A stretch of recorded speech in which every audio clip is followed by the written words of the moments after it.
but you'll oftentimes run into people, you know. Do you still run into people today? Not up here. No, there's not a lot of retired military up here. But I go down to Virginia, I do. Oh, all right. Yeah, so Virginia's still got a pretty big military community, so you run into people. Yeah. Oh. So we've already talked about a little bit about U.S. relations in the Middle East. So how do you feel about their military responses to terrorism so far since the 9/11 incident? So I think that's a great question, Ryan. So you got to separate that, and I really appreciate Mr. Epler taking you guys through AUMF and just war theory. I think that's really powerful. That's the kind of stuff you should be doing. So the fight in Afghanistan, right? I think it's that would fit the just war doctrine. Mm-hmm. Right? The fight in Iraq would not. I don't think. I think in a lot of ways we're responsible for creating Al Qaeda. I don't think if we weren't in Iraq, that Zarqawi would have ever popped up. Right? So the war going on in ISIS right now, are you saying it's more of an offensive war than a defensive war? I think it's a defensive war for us, right? Because we kind of brought this on ourselves. Mm-hmm. Right? So you could make an argument, I think, that we actually created ISIS. Right? If we had not created this vacuum in the Middle East, ISIS probably wouldn't be there. Now, the Syrian civil war is something different, and it's very interesting too because if you track back, so you talked about the Arab Spring. Yeah, Yeah, we did. we just Okay. watched a document on the Arab Spring Okay. and the Syrian war. What's Okay. going on And how there. there's so many different factions and sides actually involved Right. in it currently. Right, yeah. And so that thing started happening. And I'm not saying the Assad regime was good, right? They were pretty suppressive. But you follow that whole thing through, and you can actually track that Syrian civil war back to climate change in a lot of ways. In this sense, Syria suffered a prolonged drought. Mm-hmm. A lot of farmers came out and went to cities, and that's really when the problem started. The regime who told I feel thanks sir. The regime was not very helpful, and that's when some Luke issues. Boudreau, please report to the main office. Luke Boudreau, please report to the main office. Yeah, so my own personal feeling, I think, is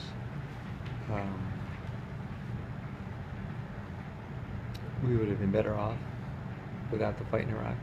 Mm-hmm. I think focusing on Afghanistan until we pacify things. Right? Afghanistan is notorious. The Afghans ran the British out, right? They ran the Russians out, right? And we went in kind of, like, I don't know how we thought things would be any different. Without an ally? Sir? Without an ally? Well, we dragged NATO in with us, Mhm. right? Because, and that's another interesting aspect, because the NATO treaty is an attack on one, is an attack on all. Mm-hmm. And so by us being attacked,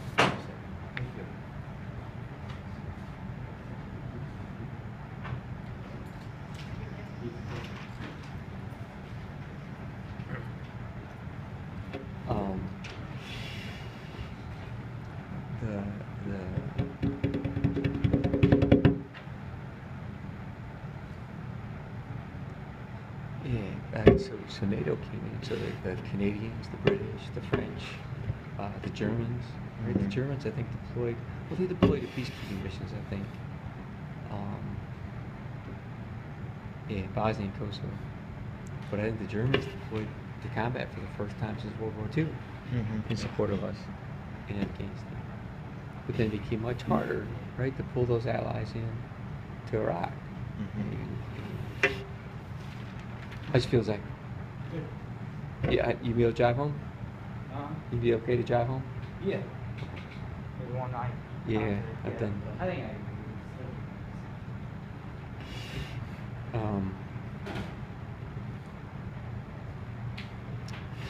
So I think history is going to be unkind to us when the Iraq wars looked bad in retrospect. Definitely. Because I think that was really a war of choice. That Iraq was never.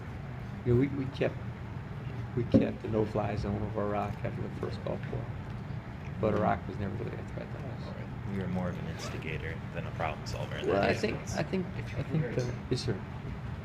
So Saddam Hussein knows. I mean, we could level that whole country. Yeah. So he wasn't about to do any of things. All right. So, If you were kind of in a major position of military power right now, and you were dealing with this ISIS threat in Iraq, what would you do? Would you kind of like, the main argument right now is whether or not you would put more ground troops in. yeah. So without I don't have used to a time machine. I can't go back in time. No, I'm just funning with you. So that's a tough question, Robert. Right? If I had the answer to that, I'd be working for the government. Right? The problem is it's such a complicated thing. You know, we just have had some really poor execution. You know, because we've treated Bashar al-Assad as a bad guy. Right? We're sure we're never prepared for the Russians to come in as allies. We should have kind of expected that. The Russians have maintained a seaport in the Mediterranean and Syria for 20, 30, 40 years. So how we didn't see that coming. So once the Russians started militarily supporting, like with troops on the ground, supporting Assad, that changed the whole flavor of the war. So that the fight against ISIS, see, and that's really the corner we painted ourselves into, is we're against ISIS. Assad's against ISIS, but we're sure not going to coordinate with Assad because we're against Assad. Yeah. And then there's stuff. So we try to stand up this free, because you know we had this right. So we had this. People like to label things. So we had this like free Syrian army, right? And after a year and $50 million, we trained like 20 guys, something like that. So it's just a complicated thing, and Americans are very bad, right? So let me give you just a little microcosm.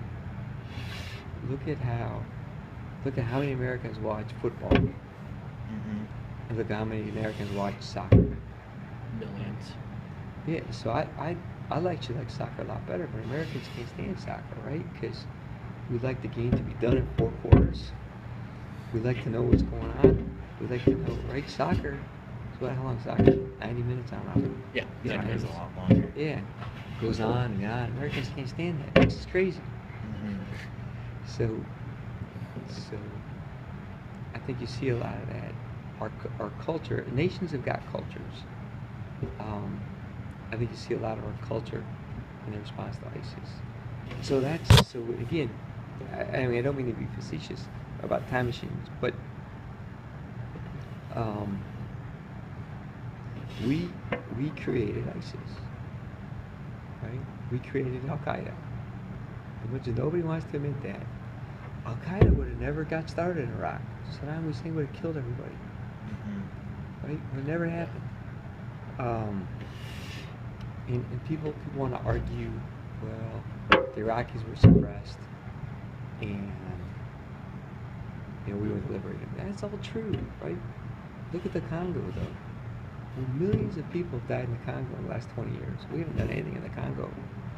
So this kind of left hook justification, you know, briefs well, but so we really messed up. You know, Afghanistan, got it, right? That's what the Taliban was. They're supporting Al Qaeda. Al Qaeda would never got into Iraq. If you had the chance, would you want to go back into the military, serve again, and then try and help to solve this problem? Oh, okay, that's a great question. So, if I was 10 years, 20 years younger, maybe, yeah. I'm still in pretty good shape, but I'm older now. So, if I could volunteer to go back and I had this guy waiting for me, sure, I do that. But I'm a little long in the tooth now. Yeah. I'm 57 Yeah. years old. So, if you had a message for my generation going forward on things that we could consider concerning foreign affairs and whatnot, and, Great like question, our Ryan. culture, like what would that be? Great question. Here's the most important thing, right? You got to be involved. You got to be informed. You can't let somebody say, blah blah blah, axis of evil, blah blah blah, weapons of mass destruction, blah blah blah, America. Mhm. Right? You gotta say what? Now I'm not saying there's a difference between being skeptical and cynical. Right? You should always be skeptical. You should always say, show me the evidence. Right? Extraordinary claims require extraordinary evidence. Kind of look at it through two lenses. You should hunger for information from reputable sources, not from actors and performers, but who are the experts in their field? Who can you rely on? And that's always a challenge, right? To come back to the football analogy, right? So Americans like things very quick, right? People scan the headlines, they think they read the news. You should actively cultivate your thirst for knowledge, and from all sources. So we've got a big problem in this country about it's called the echo chamber. You just listen to people that agree, right? Mhm. Just watch Fox News, right? If you're a conservative, just watch MSNBC if you're more liberal, right?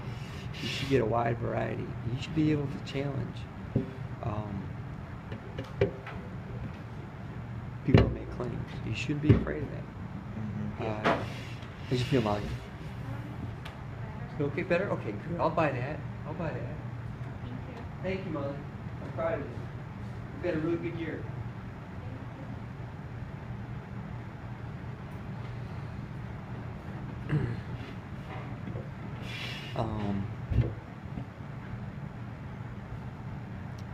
Yeah, that's the best thing. Right? So you gotta be invested in what's going on because it affects you. The biggest decision a nation makes, the decision that commits its sons and daughters to war. And I get real emotional about this, right? And again, I don't challenge. I think it was mismanaged. I think we took our eyes off Afghanistan and focused on Iraq in 2003. I think that's why we're still in Afghanistan. Part of the reason why. There's 4,400 people, not much older than you, that are dead now. Right? Because this nation got dragged into a war that we didn't have to be in. There's over 20,000 people not much older than you who are missing eyes and arms and legs that didn't have to be. Right? There's 10,000 little kids that don't have a mom or dad because this nation got dragged into blah blah blah WMD blah blah blah America, right? And that's what you got to say. You got to say, is this justified? That's why I'm so proud, Mr. Epler, taking you guys. You guys do theology too, right? Just war. Yeah, we just just war actually theory. finished that chapter. Yeah, yeah. Deep in reality. So that's right. So hang on to that. Don't just dump it, right? Mm-hmm. Because that moral decision,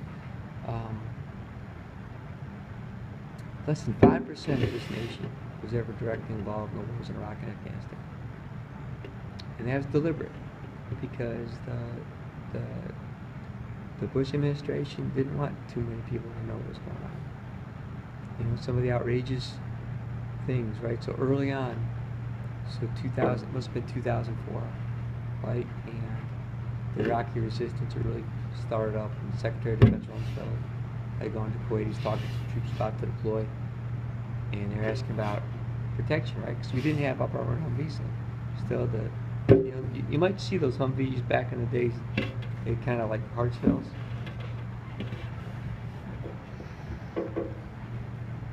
There's been a lot of pauses like this. Question, though. Right back. Yeah. I think we've got all that information. I'm just after this one, if there's anything else you want to add, and then that'll be it. No, we're right back. Pause it?